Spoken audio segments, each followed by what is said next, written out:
la yabdi minal fathi wal nasr. Allah tunda segala hajat-hajatnya. Ibu punya rencana, apa punya program, apabila Allah suruh melakukan hal-hal tadi, hal-hal yang kami katakan tadi, entah langsung akan melalui media. Jamaah ingat, la yabdi minal fathi wal nasr. Allah tunda segala rencana-rencana, seluruh program, seluruh planning dalam kehidupan kita. Allah tidak tercepat, tapi Allah perlambat semua.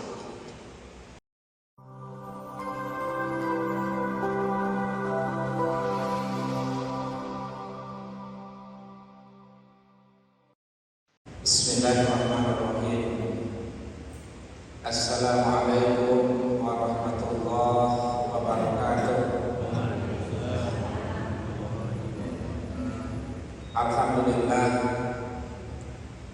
Alhamdulillahillazi wa ilaika mustaka wa anta musta'an. Asyhadu an la ilaha illallah lahul malikul alam wa asyhadu anna Muhammadan abduhu wa rasuluhu sayyidul anam. Allahumma shalli wa sallim ala sayyidina Muhammad wa ala alihi wa ashabihi ajmain. Ma'asyiral muslimin rahimakumullah, hadirin wal hadirat, jemaah subuh utama Allah yang kami muliakan. Alhamdulillah, segala puji bagi Allah Subhanahu wa taala. Mudah-mudahan jemaah besar harapan kita dengan doa dan ikhtiar kita, mudah-mudahan kita selalu berusaha membuat yang terbaik di masa depan kita, dunia dan akhirat. Kita yakin dan kita percaya jemaah, tidak ada orang yang lebih sayang kepada diri kita melebihi sayangnya kita kepada diri kita sendiri. Artinya orang yang paling sayang kepada diri kita adalah diri kita sendiri. Maka di dalam surat Luqman disebutkan, wa may yashkur fa inna ma yashkuru li nafsihi. Siapa yang banyak bersyukur berarti dia sayang kepada dirinya sendiri. Jadi jemaah, kalau kita mau sayang diri kita, sayang dengan keselamatan masa depan kita, banyak-banyaklah bersyukur dan beribadah kepada Allah Subhanahu wa taala. Mudah-mudahan jemaah ini yang kita lakukan, ini yang baru saja kita praktekkan sholat subuh dan dilanjutkan dengan tausiah. Hadirin jemaah yang kami muliakan, baik pada subuh ini saya ingin menyampaikan salah satu wasiat Nabi kepada Sayyidina Ali bin Abi Thalib, di mana dalam suatu kesempatan Nabi mengatakan kepada Ali, kata beliau begini jemaah, ya Ali, la tuti' nasrata bin nasrati fa innaka ula wa laika lasa akhirati.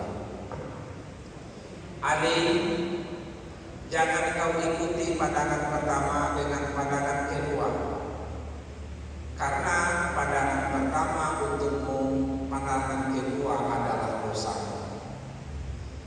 Jamaah hadis ini terang dan jelas, ini menjelaskan kepada kita tentang etika memandang. Tentu sudah jelas memandang sesuatu yang dilarang atau sesuatu yang diharamkan.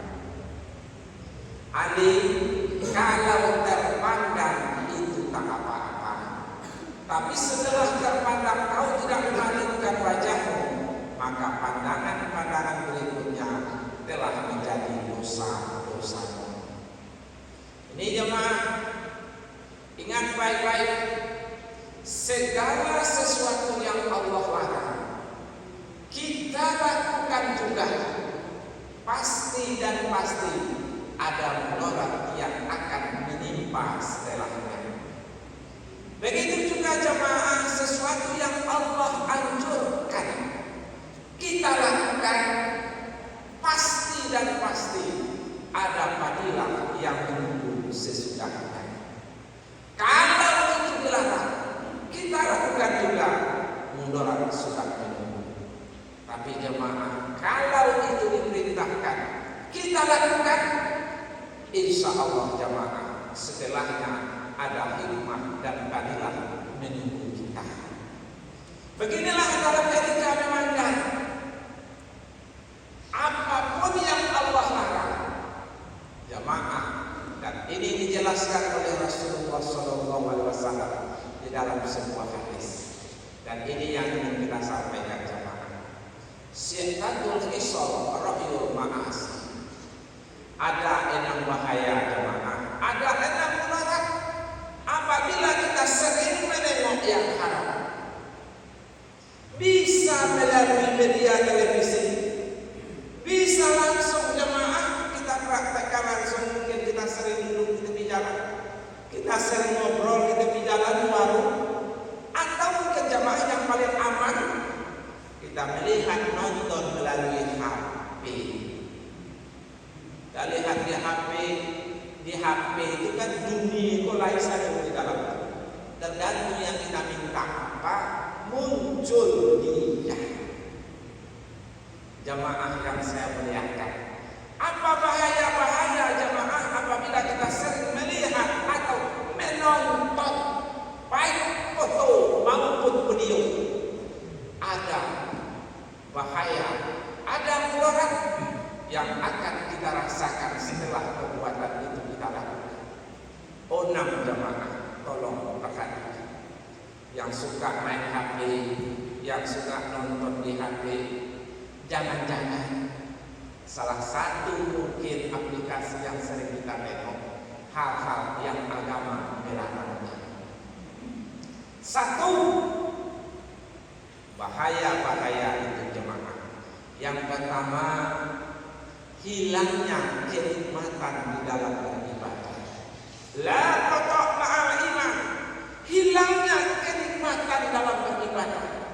Kita tahu jamaah ibadah itu nikmat, sholat itu nikmat, baca Quran itu nikmat, duduk di majelis taklim itu nikmat. Tapi sayang jamaah, kita sudah tak merasakan itu lagi. Tak heran jamaah Sayyidina Ali bin Abi Thalib mengatakan, "Lau ya'lamu nasma fina munaji ma fatala." Andaikan tahu manusia itu betapa nikmatnya menyembah, dia tidak akan berhenti menyembah. Tidak heran jamaah kalau Ahmad bin Hanbal, imam mazhab Hambali itu jamaah sholat sunatnya dalam sehari semalam 300 rakaat. Ibu-ibu berapa rakaat? Yang rawatibnya 27 jemaah, jangan nambah nyambung ke yang lain kan. Kalau bisa ibu-ibu yang 5 kok jangan tinggalkan. 2 rakaat sebelum subuh, 2 rakaat sebelum dan sesudah zuhur, 2 rakaat sesudah maghrib dan sesudah isya. 5. Kenapa? Itu sunat rawatib yang sunat muakkad. 2 sebelum subuh, 2 sesudah dan sebelum zuhur, 2 sesudah maghrib dan sesudah isya. Yang 5 kok jangan tinggalkan. Bukan berarti mempersilahkan, menganjurkan untuk meninggalkan sebelum asar, sebelum maghrib, sebelum isya. Enggak. Cuman minimal yang 5 tadi jangan tinggalkan. Nah, kalau yang lain-lain itu jemaah bukan tidak baik, tapi Rasul pernah meninggalkan. Tapi yang 5 tadi Rasul tidak meninggalkan. Nah, jemaah yang saya muliakan, hilangnya kenikmatan di dalam beribadah. Ini yang pertama jemaah. Yang kedua, akibat mudarat yang muncul. Wa hijabun min Allah wa Rasulih. Allah buat hijab, Allah buat dinding, Allah buat pembatas antara Allah dengan dirinya, dengan manusia yang melakukannya. Jamaah tidak ada lagi connect, tidak ada lagi kontak dengan Allah Subhanahu wa Ta'ala. Sedangkan kita tahu jamaah, Allah itu ingin dekat dengan kita. Allah itu sangat ingin dekat dengan manusia. Tapi sayang manusia membuat batas, sayang manusia membuat dinding, sehingga tidak ada lagi kontak langsung antara dia dengan Allah Subhanahu wa Ta'ala. Allah ingin dekat dengan kita. Kenapa? Karena Allah tahu terlalu banyak masalah kita jemaah yang tak bisa diselesaikan oleh otak dan otot kita. Maka Allah ingin campur tangan menyelesaikan urusan kita. Tapi karena perbuatan kita jemaah, komunikasi itu jadi terputus. Hadirin jemaah yang saya muliakan, Allah ingin dekat dengan kita karena masalah kita. Kalau bisa jemaah seperti Imam Bukhari lahawah. Imam Bukhari itu jemaah di akhir kehidupannya seboleh-bolehnya dengan Habib Rizik. Karena sering diusi. Pertama beliau tinggal di Naisabur. Oleh penguasa Naisabur diusir Imam Bukhari, imam perawi hadis. Yang paling populer itu Imam Bukhari. Kalau Imam Muslim itu murid beliau. Bukhari Muslim kan itu diusir dari Naisabur, pindah ke pinggiran kota Naisabur jemaah. Sampai di sana diusir lagi. Akhirnya jemaah pindah pula ke kota asal beliau Bukhara. Jadi Bukhari itu bukan nama, tapi nama daerah. Bukhara, orangnya Bukhari. Pindah ke Bukhara, sampai di Bukhara tidak berapa lama datang intel pemerintah, diusir lagi dari Bukhara. Pindah ke pinggiran kota Bukhara. Sampai di situ diusir lagi jemaah. Pindah ke Samarkand. Sampai di Samarkand tidak bisa tenang di sana, diusir lagi. Sehingga beliau jemaah mau pindah kemana? Waktu itu, di waktu beliau mau naik ke gerakannya jemaah, dia berdoa kepada Allah, ya Allah, tidak ada lagi tempat yang bisa hamba diami, yang bisa hamba tempat tinggal hamba di dunia ini, ya Allah. Ya Allah, alangkah indah, alangkah mulianya seandainya Kau izinkan hamba tinggal di sisimu. Artinya Imam Bukhari jemaah doa minta mati kan. Ya Allah, tidak ada lagi tempat tinggal bagi hamba-Mu di dunia ini. Alangkah indahnya ya Allah seandainya Engkau izinkan aku tinggal di sisimu. Jemaah naik di atas kuda, naik kendaraan, kurang 20 meter dari doa dari tempat awal beliau beranjak, kurang dari 20 meter jemaah. Imam Bukhari pun termulai dan menghembuskan nafasnya yang terakhir. Di saat tergores hatinya, di saat ia berdoa jemaah, langsung Allah turun tangan. Kenapa? Karena batas antara beliau dengan Allah Subhanahu wa Ta'ala tak ada batasnya. Di saat dia minta kepada Allah, Allah langsung turun tangan. Hadirin jemaah yang saya muliakan, kita ingin seperti ini. Kita ingin, kalau mungkin tidak selevel dengan Imam Bukhari jemaah, tapi setidaknya ini kan menjadi motivasi bagi kita. Kalau Allah campur tangan dari masalah kita jemaah, tidak ada masalah yang tak bisa diselesaikan. Hadirin jemaah yang muliakan. Yang kedua, wa hijabu minallah wa rasulih. Yang ketiga jemaah, yang ketiga,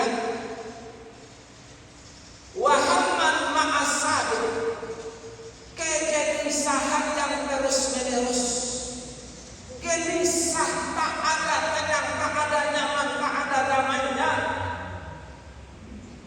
Jemaah, kita ingin hidup yang sebentar ini, kita ingin hidup yang sementara ini jemaah, kita lewati dengan damai, tenang. Hidup ini sebentar. Yang sebentar ini tidak bisa damai, tidak bisa tenang, tidak bisa nyaman. Hadirin jemaah, kalau bisa tenang, nyaman. Ya, kalau kita bandingkan jemaah Rasulullah tinggal di dunia ini 63 meninggal di alam barzakh sebanyak 1435 tahun. Sebanding tak itu?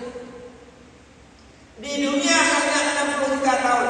Di barzakh saja beliau sudah tinggal 1435 tahun. Karena Rasulullah meninggalkan tahun 11 Hijrah. 1445 itu kurang 10 kan? Tidak seimbang jemaah. Kalau bisa damai. Dan ingat ya jemaah, salah satu kunci Rasul itu kuat, sehat, segar dan ketenangan dan kedamaian. Jemaah dalam riwayat Nabi itu hanya 2 kali sakit. Nabi itu jemaah umur yang 63 tahun itu beliau hanya 2 kali sakit. Ibu-ibu lah berapa kali sakit? Lah kamu BPJS sudah membunuhkan. Kenapa? Karena terlalu sering menggunakan. Hadirin jemaah yang saya muliakan, Nabi 2 kali sakit jemaah. Satu sakit karena disihir Labid bin Asam. Ya jemaah Ustaz, Nabi mampan disihir, mampan. Buktinya Rasulullah kena sihir oleh Labid bin Asam, penyihir ternama Yahudi. Waktu itu Rasulullah jadi pendiam, waktu itu Rasulullah susah bergerak. Rasulullah itu waktu itu yang Rasul itu biasanya cerah, ceria, ramah. Nabi menjadi pendiam. Kenapa? Susah berbicara. Kemudian turun ayat Qul huwallahu ahad, Qul a'udzu birabbil falaq, Qul a'udzu birabbin nas. Lepaslah pengaruh sihir Labid bin Asam kepada Rasulullah. Jadi jemaah, ayat ini berkenaan tentang di mana Nabi pernah disihir oleh Labid bin Asam. Sakit Nabi yang pertama. Sakit Nabi yang kedua karena diracun Yahudi Kaibar. Kedua-duanya Yahudi Pak. Jadi Yahudi itu memang kurang ajar yang luar biasa. Dan kalau kita lihat nanti pemandangan apa yang terjadi di Palestina, kenapa? Memang begitulah perangai, begitulah biadab, begitulah benisnya Yahudi. Hadirin jemaah yang terhormat, Nabi pun jemaah di zaman Nabi, kafir Mekah Madinah itu masuk Islam semuanya. Tapi yang Yahudi sampai Rasulullah meninggal dunia hanya 12 orang yang masuk Islam. Begitu susahnya Yahudi menerima Islam. Di zaman Rasulullah sampai Nabi meninggal dunia 12 orang cuma kalangan Yahudi yang masuk Islam. Sedangkan kafir Mekah Madinah, iza jaa nasrullahi wal fath, berbondong-bondong mereka masuk Islam. Beda dengan Yahudi jemaah. Jahat Yahudi, Allahu Akbar, kompetitif. Yang menyihir Nabi Yahudi, yang meracun Nabi di waktu di Kaibar adalah Yahudi Kaibar. Hadirin jemaah, tapi Nabi, 2 sahabat Nabi meninggal dunia di tempat. Setelah makan racun itu 2 sahabat Nabi syahid di Kaibar. Sedangkan Rasulullah SAW jemaah, racun itu baru mampu mempengaruhi tubuh Nabi itu 5 tahun kemudian. Nabi makan racun tahun ke-6 Hijrah, baru merasakan pengaruh racun itu tahun ke-11 Hijrah. Tahun ke-11 Hijrah atau di mana tahun kematian Rasulullah SAW. Nabi sakit karena ada racun yang di Kaibar, sakit mulai dari 28 Safar sampai 12 Rabiul Awal pun beliau meninggal dunia menghadap Allah Subhanahu wa taala. Jadi jemaah, tentu kita bertanya, kok Nabi begitu kuat, kok Nabi begitu sehat prima? Jemaah, salah satu kunci kesehatan Rasulullah adalah kebersihan jiwa, ketenangan jiwa. Kalau hati ini bersih jemaah, lau ahsanu zonna ahsanu amala. Kalau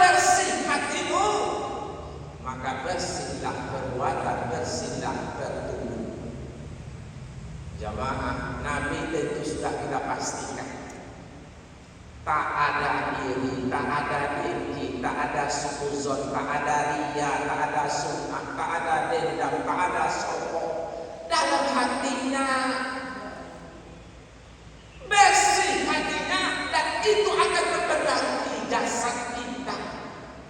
Kalau bersih batin kita jemaah, pasti dan pasti itu akan menyehatkan tubuh kita. Tapi kalau di dalam jemaah seluruh sifat-sifat tercela, aduh di dalam kesajunya, bagaimana awak bisa sehat jemaah? Kalau seluruh perbuatan tercela itu ada dalam hati kita, pasti jemaah seolah-olah kita berkata kepada penyakit, hai penyakit, kita buka pintu selebar-lebarnya, selamat datang, selamat bergabung dengan tubuhku. Ibu, dalam doa dan zikir itu yang kita harapkan, agar segala macam sifat yang tidak baik Allah cabut di hati kita. Pasti jamaah, di waktu awak sombong pasti awak sadar. Di waktu awak sedang iri pasti awak sadar. Di waktu awak sedang gila pasti awak tahu. Di waktu perbuatan itu sedang kita lakukan, beristighfarlah kepada Allah. Di waktu sedang ya astagfirullahaladzim, ya Allah, masih ada dia kepada diri. Di waktu awak sedang sombong jemaah, astagfirullahaladzim, ya Allah, cabutlah rasa sombong itu dalam hati. Karena engkau mengatakan dalam hadis Rasulullah, la yadkhulul jannah man kana fi qalbihi misqala dzarratin min al-jinn.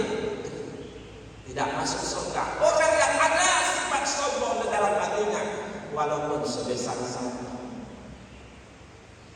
Di waktu awak sedang iri, sedang dengki, sedang hasad, pasti awak ini jemaah, pasti awak tahu. Kenapa?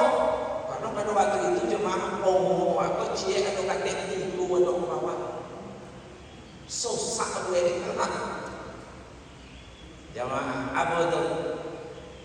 Wahamanku ma'asabi, kegelisahan yang terus-menerus.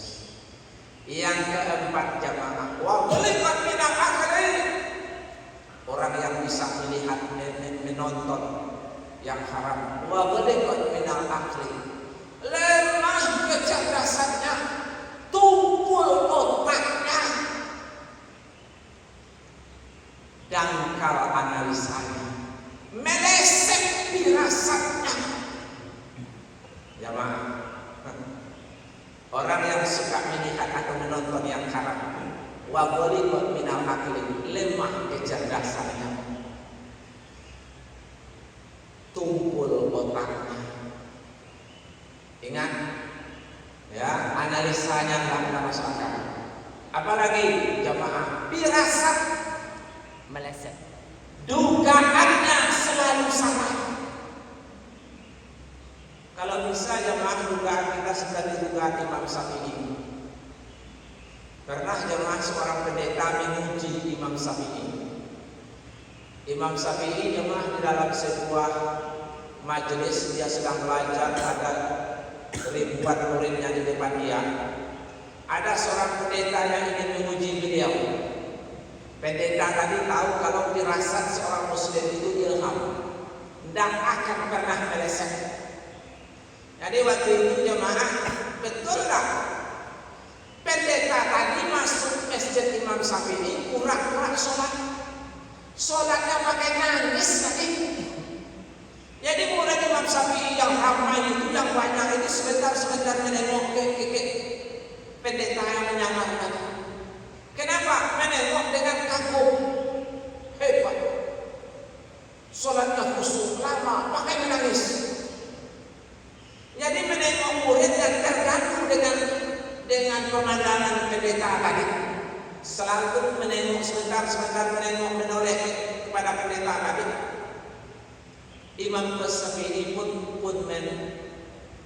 menghentikan pengajiannya. Sebelum menghentikan pengajiannya, dia berkata, murid-muridku, kenapa kalian terganggu oleh ahli neraka? Imam Syafi'i tidak kenal orang itu.